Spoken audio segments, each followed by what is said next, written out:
আসসালামু আলাইকুম। ষষ্ঠ শ্রেণীর গণিত টিউটোরিয়ালে আরিফ মিত্রের পক্ষ থেকে সবাইকে স্বাগতম। আজকে আমরা আলোচনা করব সপ্তম অধ্যায়ের বীজগাণিতিক রাশির জগৎ। আজকে আমরা আলোচনা করব 159 পৃষ্ঠার একক কাজটি। এখানে নিচের ছকটি পূরণ করার জন্য বলা হয়েছে। ছক নং হচ্ছে 6। তো এখানে প্রথমে কতগুলো বর্ণনা দেওয়া আছে, চিহ্নের মাধ্যমে লিখতে হবে, তারপর পদের সংখ্যা এবং পদগুলা আলাদাভাবে লিখতে হবে। তো এখানে যেটা বলছে যে x এর 5 গুণ থেকে y এর 3 গুণ বিয়োগ করতে হবে। তাহলে x এর 5 গুণ, আর আমরা জানি যে সংখ্যা প্রতীক আগে বসে তারপর অক্ষর প্রতীক বসে। তাহলে x হচ্ছে আমাদের অক্ষর প্রতীক আর এখানে 5 হচ্ছে আমাদের সংখ্যা প্রতীক। তাহলে x এর 5 গুণ থেকে আমাদের y এর 3 গুণ বিয়োগ করতে হবে। তাহলে y এর 3 গুণ আমরা বিয়োগ করলাম। আর এখানে পদের সংখ্যা হচ্ছে আমাদের দুইটি, একটি দুইটি, আমাদের দুটি পদের সংখ্যা। এবং পদগুলো হলো একটা হচ্ছে আমাদের 5x, একটা হচ্ছে আমাদের -3y। 2 নম্বরে বলছে a ও b এর গুণফলের সাথে a ও b আমরা গুণ করব এবং এই গুণফলের সাথে c এর 4 গুণ আমরা যোগ করব। তাহলে a ও b আমরা গুণ করতে পারি এভাবে, a গুণ b, এই a গুণ b এর সাথে আমরা c এর 4 গুণ যোগ করব। এই জন্য চিহ্নটা আগে দিয়ে দেব আমরা, তারপরে 4 গুণ, তাহলে c এর 4 গুণ আমরা এখানে যোগ করে দিলাম। তো সেটাকে আমরা একত্রে লিখতে পারি যে a b প্লাস 4c, সেটা লিখতে পারি যে a b প্লাস 4c। এখানে আমরা এই দুইটার একটা যে কোনো একটা লিখলে হবে। আর এখানে আমাদের পদ সংখ্যা হচ্ছে দুইটা, একটা হচ্ছে এ বি আর একটা হচ্ছে 4c, দুইটা। আর পদগুলো হচ্ছে আমাদের একটা এ বি আর একটা হচ্ছে আমাদের 4c। এটা প্লাসের হওয়ার কারণে আমরা সামনে প্লাস চিহ্ন দিতে হয় নাই, এখানে মাইনাস হওয়ার কারণে এখানে মাইনাস চিহ্ন দিতে হয়েছে। 3 নম্বরে বলছে এক্সকে 12 দ্বারা গুণ করে গুণফল থেকে 3 বিয়োগ করতে হবে। তাহলে এক্সকে আমরা 12 দ্বারা গুণ করলে প্রথমে আমরা সংখ্যার প্রতীকটা লিখে নেব 12, সাথে আমরা এক্স গুণ করব আর এর সাথে আমরা 3 বিয়োগ করব, তাহলে বিয়োগ 3। আর এখানে আমাদের পদ সংখ্যা হচ্ছে দুইটি, একটা হচ্ছে 12x, একটা হচ্ছে 3, তাহলে আমাদের এখানে দুইটি। আর আমরা যদি পদগুলো আলাদাভাবে লিখি তাহলে পাচ্ছি 12x আর দ্বিতীয় পদ হচ্ছে আমাদের -3। 4 নম্বর বলা আছে এক্সকে 3কে x দ্বারা, 7কে y দ্বারা এবং 9কে z দ্বারা ভাগ করে প্রাপ্ত ভাগফলগুলো যোগ করতে হবে। এখানে আমরা x দ্বারা 3কে ভাগ করব, y দ্বারা 7কে ভাগ করব এবং z দ্বারা 9কে ভাগ করব। ভাগ করার পরে সবগুলো ভাগফল আমরা যোগ করব। তাহলে আমরা এখানে দেখতে পারি যে x দ্বারা 3কে ভাগ, যেহেতু আমাদেরকে যোগ করার জন্য বলছে সেখানে আমরা এখানে যোগ চিহ্ন দিব, y দ্বারা 7কে ভাগ এবং z দ্বারা 9কে ভাগ। এখানে আমাদের পদ সংখ্যা হচ্ছে 3টি, একটি দুইটি তিনটি, সো এখানে যোগ চিহ্ন হবে।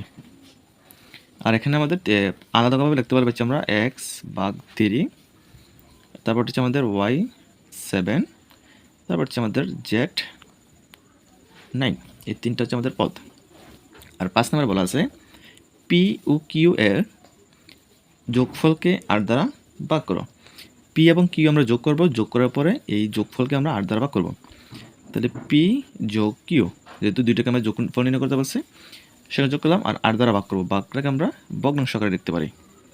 আর এখানে আমাদের পদ সংখ্যা হচ্ছে দুইটা, p একটা q একটা, দুইটা।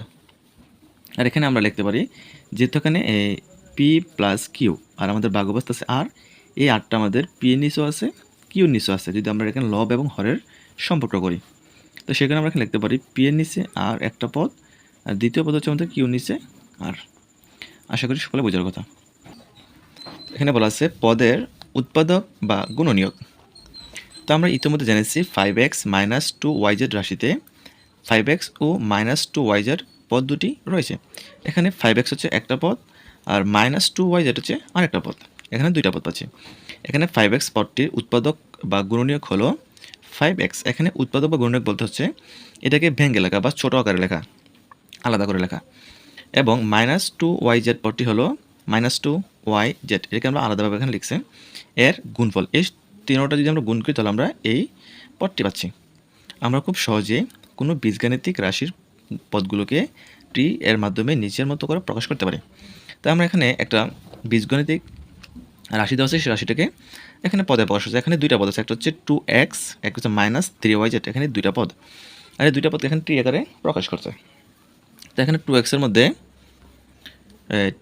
আমাদের পদ হচ্ছে একটা, আর যেখানে উৎপাদক করলে পাচ্ছি আমরা 2 এবং x আলাদাভাবে। আর -3y জেডের মধ্যে যদি আমরা উৎপাদক করি তাহলে পাচ্ছি -3y z আলাদাভাবে এখানে প্রকাশ করছে। এবং 160 পৃষ্ঠায় বলছে যে সহগ। আমরা জানতে পারলাম পদগুলো কীভাবে 2 বা ততোধিক উৎপাদকের গুণফলের মাধ্যমে প্রকাশ করা যায়। আমরা আরও জানতে পারলাম পদের উৎপাদকগুলোর মধ্যে কোনোটি সংখ্যা, আবার কোনোটি বীজগাণিতিক রাশি বা প্রতীক। কোনো পদের চলকের সাথে যখন সংখ্যা গুণক হিসেবে যুক্ত থাকে তখন ওই গুণককে সাংখ্যিক সহগ বা সহগ বলে। তো এখানে উদাহরণস্বরূপ বলা আছে যে 4x 6xy -15xyz পদগুলোর সাংখ্যিক সহগ যথাক্রমে 4, 6 এবং -15। এখানে একটা একক আছে, বলছে একটি 3 পদ ও একটি 4 পদ বিশিষ্ট বীজগণিতীয় রাশি লিখে প্রতিটি পদের উৎপাদকগুলো টি এর মাধ্যমে দেখাও।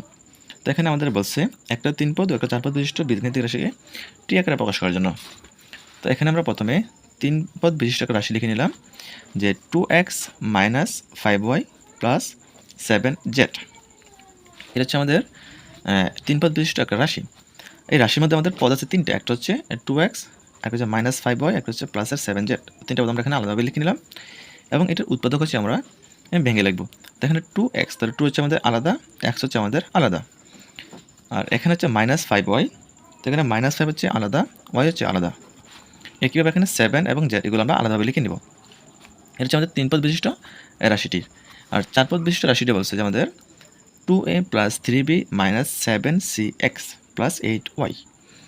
এখানে আমাদের পদগুলোর মধ্যে হচ্ছে 4টা পদ, এই 4টা পদ আমরা লিখে নিলাম। আর উৎপাদকগুলো হচ্ছে আমাদের 2a আলাদাভাবে লিখে নেব, 3b আলাদাভাবে লিখে নেব। এখানে হচ্ছে আমাদের -7cx, তাহলে -7cx 8y এখানে আমরা আলাদাভাবে লিখে নিলাম। এটা হচ্ছে আমাদের একক পদের সমাধান। এবং নিচে বলছে বীজগণিতীয় রাশির কোনো পদের সাথে যখন কোনো সংখ্যা গুণ হিসেবে যুক্ত থাকে না তখন ওই রাশি বা পদের সহগ 1 ধরা হয়। কারণ 1xকে লেখা হয় শুধুমাত্র x, -1xy লেখা হয় শুধুমাত্র -xy ইত্যাদি। সুতরাং x এবং -xy এর সহগ যথাক্রমে 1 এবং -1। তো যখন কোনো অক্ষর প্রতীক থাকে তো ওইটার সামনে যদি কোনো সহগ বা সংখ্যা না থাকে তাহলে এটাকে আমরা 1 ধরে নেব, এখানে সেটাই বুঝেছি। যেমন আমাদের অনেক সময় থাকে যে 2x - x এখানে বলা আছে। তো এটা সমাধান করতে গিয়ে আমরা কীভাবে করি যে এখানে 2x থেকে যে আমরা x বাদে তার থাকে আমাদের x। তো এটা হচ্ছে মূলত এখানে x হচ্ছে আমাদের 2টা, এই 2টার কারণে এখানে সামনে 2 লেখা আছে। আর এখানে আমাদের শুধু x বলা আছে, এটার সামনে কোনো সহগ নাই, সেই কারণে আমরা এখানে মাইনাস তো চিহ্ন এখানে আছে, সেখানে আমরা এখানে 1 ধরে নিব। তাহলে 1 এখানে ধরে নিলাম। তাহলে 2টা থেকে যদি আমরা একটা বাদ দিয়ে দিই তাহলে আমাদের এখানে একটা x থাকছে, আর সেই একটা আমাদেরকে লিখতে হয় না।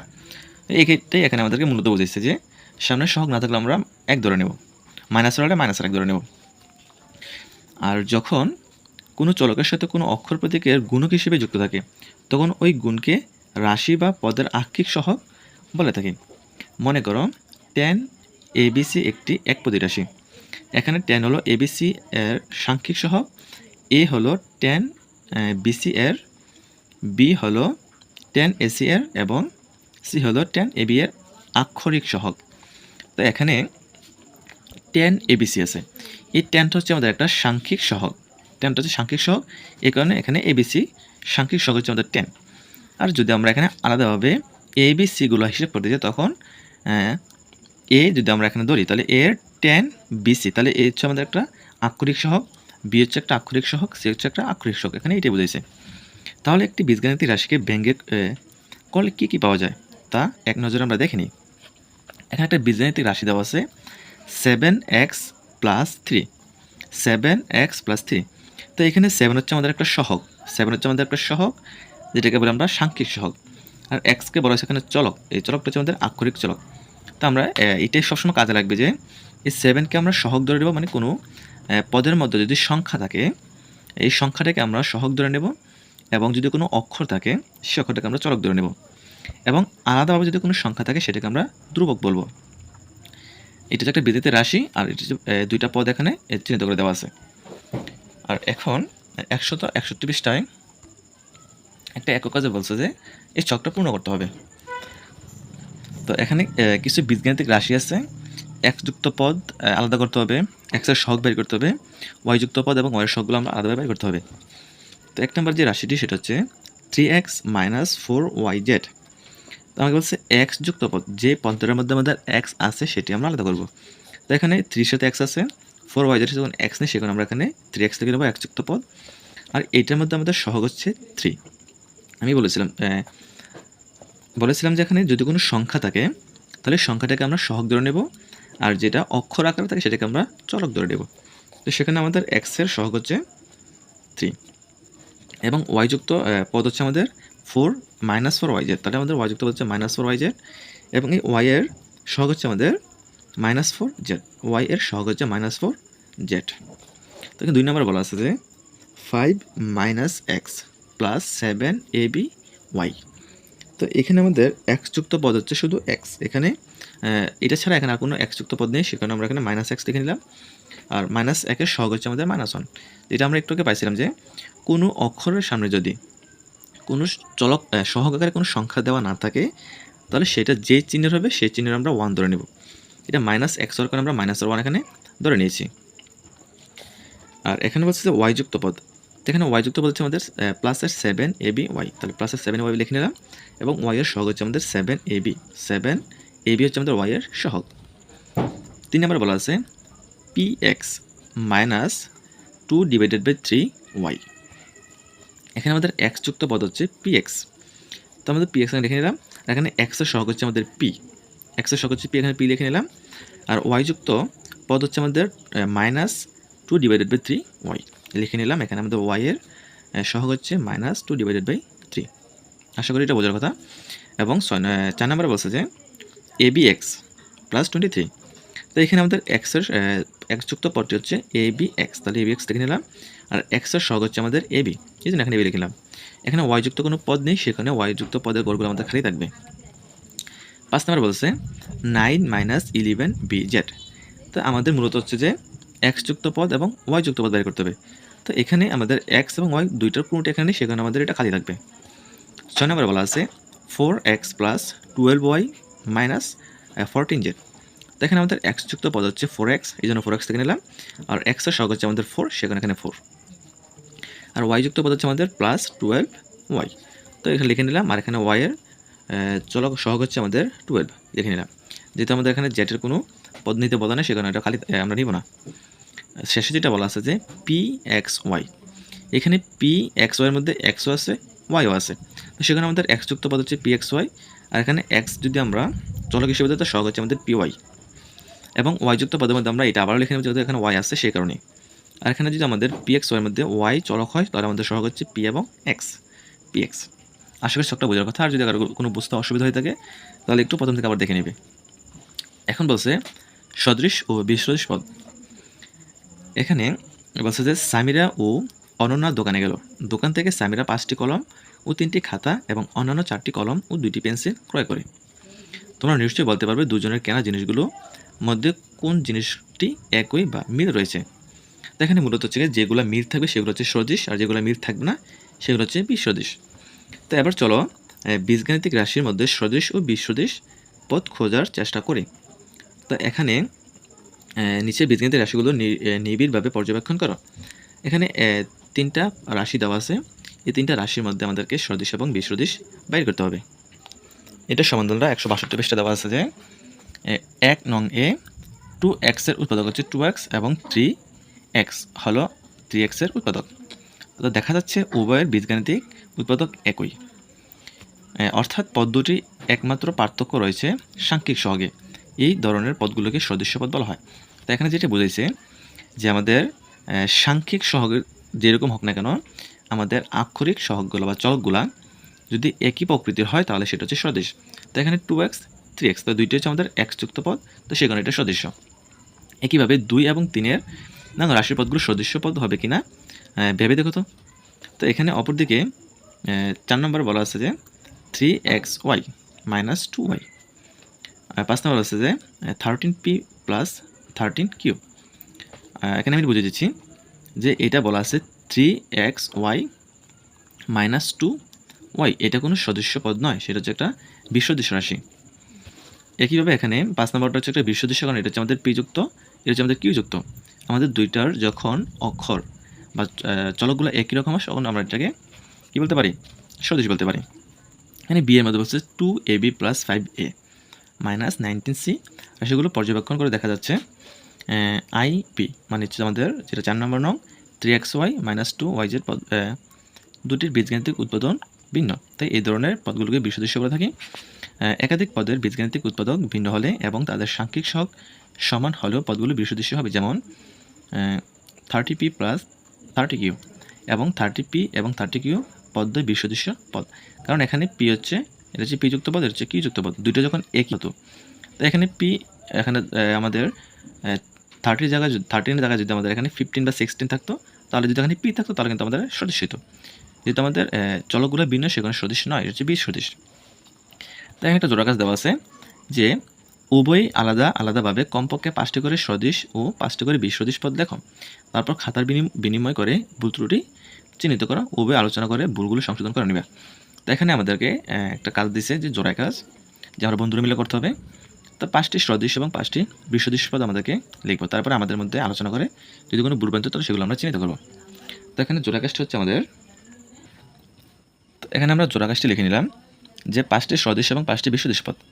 তো সদৃশ পদগুলো হচ্ছে আমাদের 2a 3a, এখানে দুইটি আমাদের এ যুক্ত পদ, এই জন্য এটা হচ্ছে সদৃশ। এখানে হচ্ছে 5b² 7b², এটা হচ্ছে আমাদের b² মিলে গেছে, আমাদের চলকগুলো একই রকম। একইভাবে আমাদের 3abx 5xab, এখানেও abx আছে, এখানেও abx আছে, সেখানে এটা সদৃশ। 2a²y, এখানে -3y², এখানেও স্কোয়ার y আছে, এখানে স্কোয়ার y আছে, এখানে এটা সদৃশ। -10xy²z zxy², আর আমাদের এখানে xy²z, এখানে xy²z, তাহলে আমাদের এখানে চলকগুলো একই রকম পাচ্ছি, সেখানে এটা হচ্ছে আমাদের সদৃশ। এখানে বিসদৃশের মধ্যে আছে 2a 3b, কারণ এটা হচ্ছে আমাদের b, এখানে হচ্ছে আমাদের a, দুইটা চলক আমাদের মিলে নেই। একইভাবে 5ab², এখানে 7a²b, এখানে হচ্ছে আমাদের ab², এখানে হচ্ছে a²b, কিন্তু এটা মিলে নেই। একইভাবে 3ab x², 5x² xy, আর 4 নম্বর হচ্ছে যে 2ay² - 3y(x²), তো এখানে আমাদের এ উপরে কোনো স্কোয়ার নেই, বা এর হচ্ছে আমাদের এখানে একটা, ওয়াই হচ্ছে এখানে দুইটা, তো এখানে আমাদের ওয়াই হচ্ছে একটা, এক্স হচ্ছে দুইটা। যদি আমাদের এখানে এখানে একটা এ হতো এবং এখানে দুইটা ওয়াই আছে, দুইটা ওয়াই হতো, তাহলে আমাদের সদৃশ হতো। যেহেতু ভিন্ন সেখানে এটা বিসদৃশ। একইভাবে -10xyz² xy²z, এগুলো হচ্ছে আমাদের বিসদৃশ, আর এগুলো হচ্ছে আমাদের সদৃশ পদগুলো। তো নিচে একটা একক কাজ দেওয়া আছে যে নিচের ছকে প্রদত্ত পদ দুটি অবশ্যই সদৃশ পদ অথবা বিসদৃশ পদ কারণসমূহ ব্যাখ্যা করো। তো এখানে এই কিছুগুলো পদ দেওয়া আছে, এই পদগুলো সদৃশ এবং বিসদৃশ কিনা সেটা যৌক্তিক কারণ ব্যাখ্যা করতে হবে। তো এটাকে আমরা খাতায় লিখে নিতে পারি। খাতায় নিলে হয় যে প্রথম হচ্ছে আমাদের 3x 4x, তো এখানে আমাদের উৎপাদক করতে পারি যে 3x 4x আলাদাভাবে লিখতে পারি। এটা হচ্ছে একটা সদৃশ্য, কারণ উভয়ের বীজগাণিতিক উৎপাদক একই, কারণ এগুলো উৎপাদক করার পর আমরা চলকগুলো একই রকম পাচ্ছি, সে কারণে এটা হচ্ছে একটা সদৃশ। 2 নম্বরে বলা আছে 5ax 7aby, তো এটা যদি আমরা উৎপাদক করি তাহলে এখানে হচ্ছে 5ax, আর দ্বিতীয়টা পাচ্ছি আমরা 7aby। এখানে উৎপাদক করলে আমরা উৎপাদকগুলো মিল পাচ্ছি না, আর মিল না পাওয়ার কারণে এটা হচ্ছে বিসদৃশ, এখানে যখন এটা হবে না। আর কারণটা হচ্ছে কি আমাদের উভয়ের বীজগাণিতিক উৎপাদক ভিন্ন, ভিন্ন হওয়ার কারণে সেটা বিসদৃশ হয়ে গেছে। 3 নম্বরে বলা আছে 11xy, দ্বিতীয় পদটি হচ্ছে আমাদের -2/3yx, তো এটা উৎপাদক করলে পাচ্ছি আমরা 10xy, আর দ্বিতীয় পদটি আমরা উৎপাদক করলে পাচ্ছি -2/3xy। তো এখানে আমাদের চলকগুলো xy মিলে গেছে, সেখানে হচ্ছে সদৃশ। আর যুক্তির কারণ হচ্ছে উভয়ের বীজগাণিতিক উৎপাদক একই রকম বা একই। 4 নম্বরে বলছে abx আর 23axz, তো এটাকে আমরা উৎপাদক করলে পাচ্ছি abx এবং 23axz। এগুলোর উৎপাদকগুলো আমাদের মিলা নেই, না মিলার কারণে সেটা হচ্ছে বিসদৃশ। আর যুক্তির কারণ হচ্ছে উভয়ের বীজগাণিতিক উৎপাদক ভিন্ন, এই উৎপাদকগুলো ভিন্ন হওয়ার কারণে হচ্ছে বিসদৃশ। 5 নম্বর বলছে -17bz 25az, আর এটাকে আমরা উৎপাদক করলে পাচ্ছি, এখানে যদি আমরা সাংখ্যিক সহগগুলো বাদ দিয়ে দিই তাহলে আমরা এখানে চলকগুলো পাচ্ছি bz az, এটা হচ্ছে বিসদৃশ, কারণ এখানে জেড আছে, এখানে বি আছে, এখানে বি নেই, সেখানে বিসদৃশ। আর যুক্তির কারণ আমাদের একই রকম যে উভয়ের বীজগাণিতিক উৎপাদকগুলো ভিন্ন। 6 নম্বর একইভাবে 4x 12y, তো উৎপাদকগুলো আমাদের মিলতেছে না, সেই কারণে হচ্ছে বিসদৃশ। আর কারণটা হচ্ছে আমাদের উপরটা একেবারে লিখে নেব যে উভয়ের বীজগাণিতিক উৎপাদক ভিন্ন। 7 নম্বরে বলা আছে যে পি এ বি এবং কিউ বি এ। তো এখানে কোনো সাংখ্যিক সহগ নেই, সবগুলো এখানে চলক আকারে দেওয়া আছে। এখানে এ আছে, বি আছে, এ আছে, বি আছে, কিন্তু এখানে পি আছে, এখানে পি নেই, সেখানে এটা বিসদৃশ। আর শেষে যেটা বলা আছে যে 7/9 mn। তারপর দ্বিতীয় পদ হচ্ছে আমাদের 13 - 13 nm। তো এখানে আমাদের সাংখ্যিক সহগ বাদ দিলে চলকগুলো মিলে যাচ্ছে, mn মিলছে, সেখানে হচ্ছে একটা সদৃশ্য। আর যুক্ত কারণ হচ্ছে উভয়ের বীজগাণিতিক উৎপাদকগুলো হচ্ছে একই রকম। তো এটাই হচ্ছে আমাদের 162 পৃষ্ঠার একক কাজটি।